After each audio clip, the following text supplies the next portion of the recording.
জীবনের সবচেয়ে বড় ভুল যেটা আমরা করি, আমি আপনি সবাই, সেটা হলো আমিত্বের সঙ্গে জুড়ে থাকা। এটা আলটিমেট ভুল, ওইটাকে মানুষ ছাড়তে পারে না। তার কারণ হচ্ছে আমিত্বটাই হলো মন, মনটাই হলো টাইম আর স্পেস। টাইম আর স্পেস আর মন একই জিনিস, একসঙ্গে এগুলো সব থাকে। আমিত্ব, মন, টাইম, স্পেস সবটাই ওয়ান অ্যান্ড দ্য সেম। যখন মানুষ সমাধিতে চলে যান,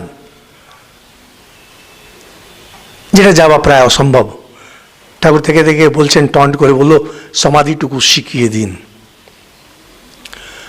যিনি সমাধিবান হয়ে গেলেন, তার মানে মনের এলাকাকে ছাড়িয়ে গেলেন, সেখানে আর ওপর নিচে কিছু নেই, কিন্তু আপনি বাইরে চলে গেলেন। এইবার আপনি যখন তাকাচ্ছেন, তখন মনে হচ্ছে আরে এটা কি হচ্ছিল, এটা